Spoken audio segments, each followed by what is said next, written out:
Hey guys, welcome to the second part of the sprint analysis video. In this part I'll show you guys how to actually start constructing your graphs, how to interpret them, how to derive velocity and acceleration from them to ultimately answer your questions in terms of what was the peak velocity of the particular athlete, at what point in time did they start to decelerate, and also what was the distance along the track at which point they started to decelerate or hit their peak velocity. So that's a lot of information that you can get from just a simple table. Remember though, however, that this is fairly simplified. There's only so much data that we have, which brings into question the accuracy of the data. In an ideal world, as I said, you would have multiple photocells and not just the 5 that we use in this Prac, but it's the application or the principle behind the matter that's the key here. Okay, so how do we start? So the first thing that we want to do is draw our displacement time graph. So all I have to do is basically just highlight these two columns, go to insert and draw a scatter plot just with the dots. That's all I need. Alright, so you can see here that these dots represent where the person was at a given instant in time. So at 1.09 seconds the person was at 5 marks, so 1.09, that's at 5, and so on and so forth. Now we're going to try and fit the line of best fit that goes through these data points. So what I do is click anywhere on the dots and then right click add trend line. There's multiple options in terms of trend lines that we can fit, or lines of best fit that we could apply to this specific model. So what you can see here is if I display the equation and display the r squared values, it'll display it on the graph for me. So my decision as to which of these trend line options I'll go for should at the most be kind of centered around this r squared value. So the r squared value tells me how much basically of the variation in this y is explained by its relationship to this x value. And you can see this is really, really good. It's always between 0 and 1, and I want it to be as high as possible. So you can see here that 0.99 is very, very close to 1. So this is a good fit, but it's not the perfect fit. So if I go to this polynomial, you'll see if I go to polynomial of the second order, so it's a x squared value, that's already much better. And you can see that the r squared value has improved to 0.999. But what you'll notice is that, in essence, this is almost like an exponential increase. That's not quite what I'm looking for. I know the person starts to fatigue towards the end. So what you'll notice is if I go to a third order polynomial, I almost get a perfect fit. And the main reason that it's a perfect fit is because I've got such few data points. And that's again one of the reasons why I say in an ideal world I will try and get more data points, because there's too much of a gap in between here. But again, like I said, this will do for now. Alright, so I have this equation over here, which is my displacement versus time graph. And remember, as I said in the previous video, if I take the slope at any point in time, I will be able to find out what the velocity is at that point. So the slope of a position versus time graph gives me the velocity at that point. And the way in which we express that is, I'm just going to draw it out here for a sec. Let me just try and choose a color here. Alrighty. There we go. Nope, that's not what I'm looking for. My apologies. Normally just takes a bit of a second. So I'll just go for that. Alright, so I have my equation, which is as follows. Y is equal to negative 0.0638 x cubed plus 0.9122 x squared plus 3.7158 x minus 0.0117. Alright. But remember, the y value here is actually my displacement, and the x value here is actually my time. So remember when I said how much does y change with respect to x in terms of the slope. So if I find the slope of a position versus time graph, I get velocity.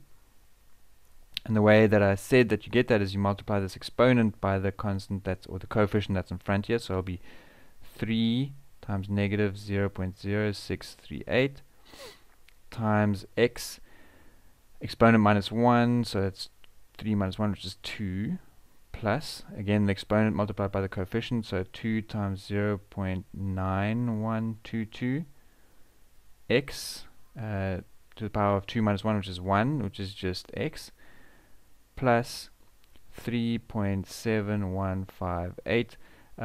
The exponent up here would be 1, so I'll multiply the 3.7158 by 1, and then it would be 1 minus 0, which is x to the power 0, which is just 1, so there's no x in front here, and that's where I leave it.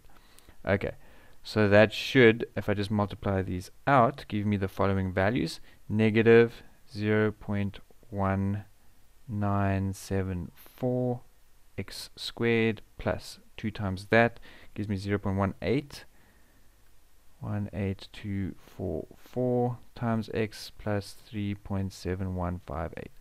So this is my formula for velocity based on the values that I've gotten for this line of best fit. So based on this equation, this is the formula that I should have for velocity. So if I plug in a time value in here, so if I wanted to find out what was the person's velocity at 4 seconds, so if I plug in 4 here, I'll be able to get what the person's velocity was at 4 seconds. That's kind of cool, right? That's exactly what I want.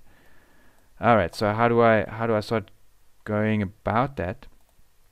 Well, I want to automate the process, right? So I want to make sure that you can plug in any time to any decimal point and find out what the velocity was, right, at that. So in order to do that, I have to kind of tell Excel what to do.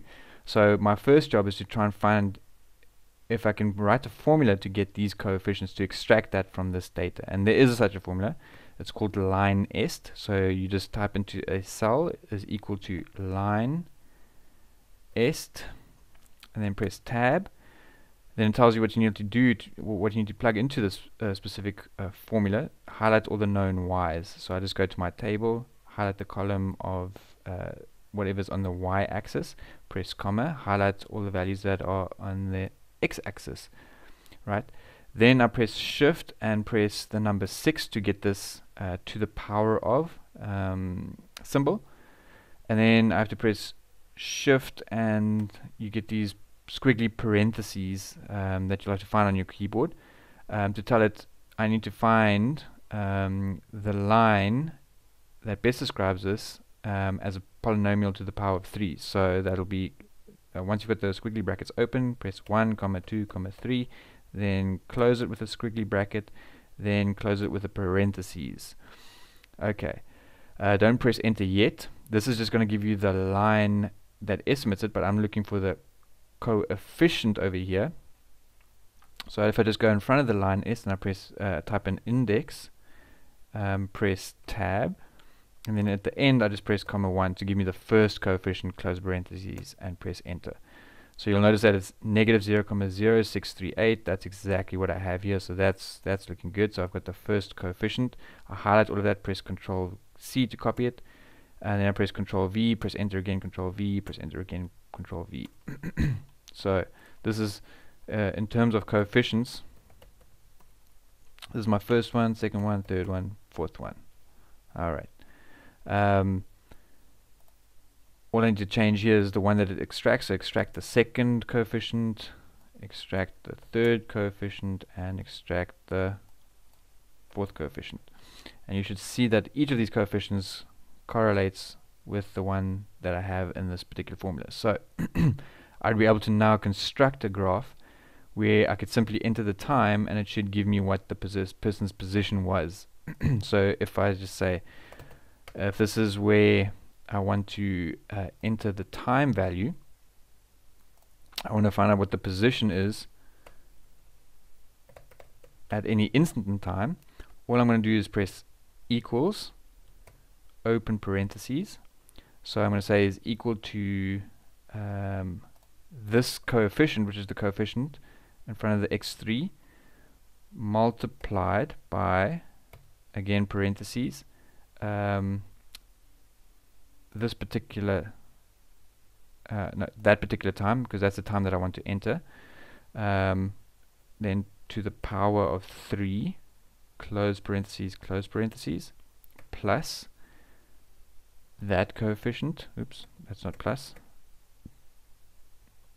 plus that coefficient times that time to the power squared plus that coefficient times time plus that coefficient. So that's just, I'm just replicating this specific formula over here, and then I press enter.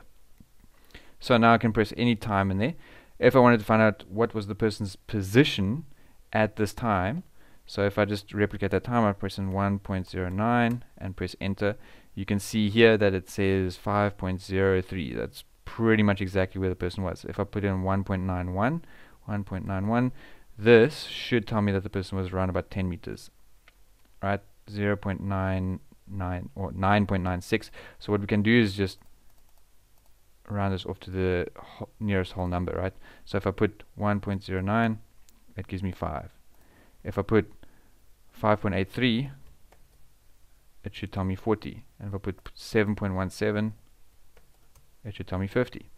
So you might think, well, that's pointless because that's pretty much exactly what I have in this table. But what this now allows me to do is I can find out, well, where was the person, let's say maybe exactly at the 1 second mark. So if I put in 1 second, you could see that the person was at 4.6 meters.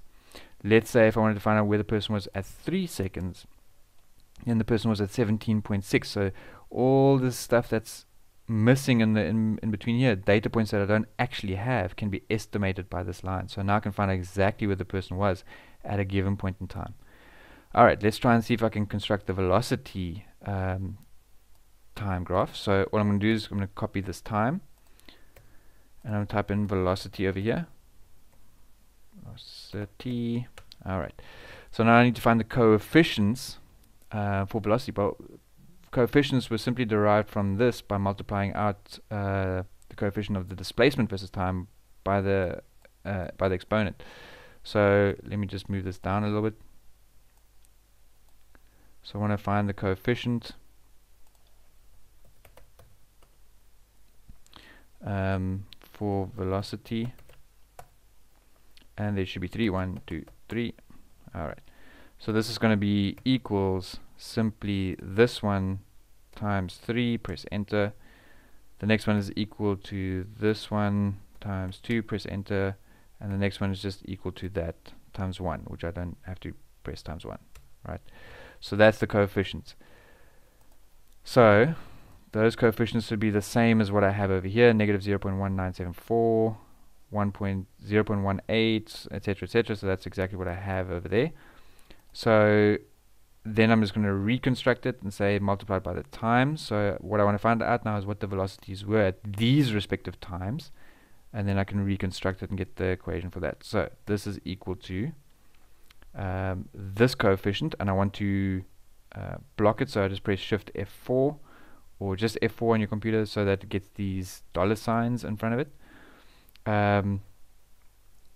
multiplied by time squared plus this coefficient, and remember again block it, so Shift F4, and not Shift F4, a function F4 or just F4 on your computer, times time plus this coefficient. Again I have to block it, and then you can press enter. Now I can just click and drag this down, and I should have the velocities at these instants in time.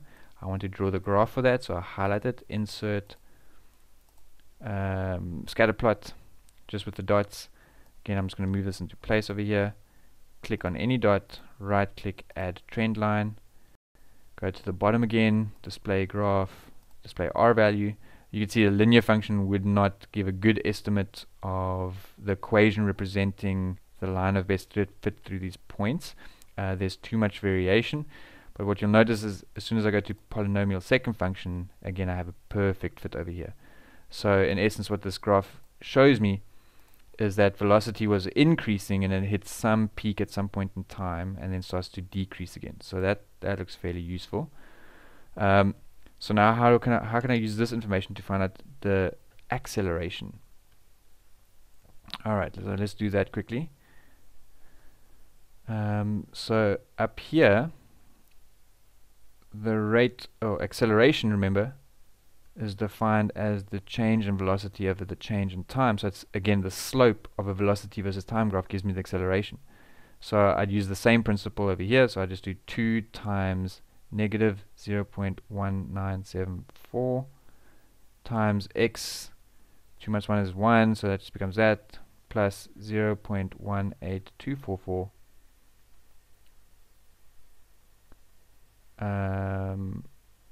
times 1, and then that becomes 1. So that's just this is now my equation for acceleration, which is equal to, if I just multiply that out, gives me negative 0.3948 x plus 0.18244. That is my acceleration. So when I find out acceleration at any point in time, I just chuck in the time there, and it's going to spit out what the acceleration was at that instant. Okay, so let's see if my coefficients that I calculated correspond to what I can get in Excel. So again, I want to find out my coefficients for acceleration. That's just going to be 2 coefficients, so 1, 2, and that's just going to be equal to this one times 2, and then this one is just going to be equal to that. And I noticed I've made a mistake here somewhere. Oh, so this shouldn't be, this over here shouldn't be 0.188. This should be 1.8244. So this should be 1.8244, and that's going to be 1.8244. Okay, so that's just that was just a math error from my side. So that should all be right. It was all right in our graphs. It's just something that I made a mistake on during calculation. So hopefully that doesn't confuse you guys too much. Okay, so you'll see that now I've got my acceleration. I'm going to reconstruct the graph. So I'm going to copy and paste that down here. Now I want to get my acceleration. Now I'm just pasting in the formula. So that's going to be equal to my coefficient, right, times the time. But remember, with my coefficient I want to block it off, so F4, and then I just plus this coefficient over here, press enter, and then I can just click and drag it down. I haven't blocked something. Okay, sorry, I've got to block that coefficient over there. For some reason I didn't want to do that. Press enter, click and drag, and there we go. Now I can reconstruct the acceleration versus time graph. Insert, scatterplot, dots. Excellent. Again, I click on any dot, right click, add trend line, and you should find a linear function will be a perfect fit. So if I put the equation and the r squared value, you'll see that that's as good as gold. Alright, so you can see the same thing that I did with time and position I want to do with velocity. So again, if I put the time that I want to calculate in here, and I want to calculate the velocity at that time, I just have to reconstruct this formula. So I'm just going to be like, is equal to this times time squared, oops, to the power of 2, plus this times time plus that, and voila. So from my table, if I chuck in 1.909, this velocity will be the same as what we've already predicted here. So again, you should be able to see what was my velocity at 1 second or at 3 seconds or whatever, 3.1 seconds. It's going to give me the instantaneous velocity at any point in time. Okay, so what I still haven't found, I could go manually through each decimal point and find out where the maximum velocity is, but there'll be an easier way. What you'll see is that maximum velocity actually will coincide with where acceleration is 0, because the slope of a, remember the slope of a velocity time graph gives me the acceleration, but the slope where velocity hits a maximum and starts decreasing is where the slope is 0, in other words where acceleration is 0. So if I quickly do that, let me just do it manually and then try and prove it in Excel. So velocity is max when acceleration is equal to 0. So in other words, when this formula is equal to 0, or negative 0.3948 x plus 1.8244 is equal to 0.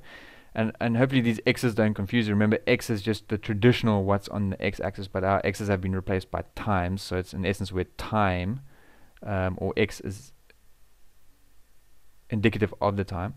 I'm just hoping that that was kind of explicit. Is equal to, come on man, negative 0.3948 x is equal to negative 1.8244, or where x, if I divide both sides by that, is equal to negative 1.8244 divided by negative 0.3948, which is equal to, if I just do that on the calculator quickly, 1.8244 divided by 0.3948, 4.62. So, in other words, where the time is equal to 4.62 seconds, so that's pretty close to 5, so that looks visually about right, but we'll confirm it in a second. So 4.62 is where acceleration is equal to 0, so that looks to be on track.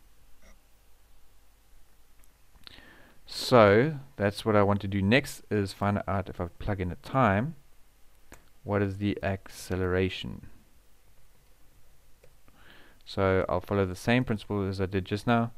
Again, I'll make this the time slot. This is the equation. That's going to be equal to this coefficient times that time plus that coefficient.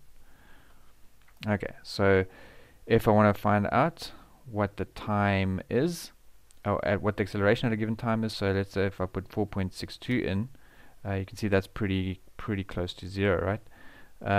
I mean, I left off a couple of decimal places, but we can get a pretty accurate answer. So what was this acceleration at 1 second? It was about 1.44, so on and so forth. So now we've got a pretty powerful tool in terms of just putting in a whole bunch of times and finding out what the values were at those specific points in time. Okay. Hopefully that has made sense. I've shown you guys how to draw the graphs. I've shown you guys how to construct some formulas to make specific predictions. The next thing that I want to show is, once I've calculated and found out where acceleration is equal to 0, that, what we said, is the same point in time where velocity is equal to a maximum, right? So what I would do is, if I plug this time where acceleration is equal to 0 into the velocity formula, I'll find out what the maximum velocity is. And if I plug that into the displacement formula, I'll find out where the person was position-wise at that point in time. So I'll leave that as an exercise for you guys to do. So calculate where acceleration is equal to 0, plug that into your velocity formula. So once you have this formula, plug it into the x values that you have, and then you should get what the velocity is, and also plug that same time into your displacement formula, and you'll find out where the person was when the person started to decelerate. Okay, then you'll also need to do that for participant 2 and compare the two. Tell me which one was the better one at the end of the day. So hopefully that's made sense. I know it's been quite a long video, but that in essence is your prac in a nutshell. So if there's any questions, please don't hesitate to contact me.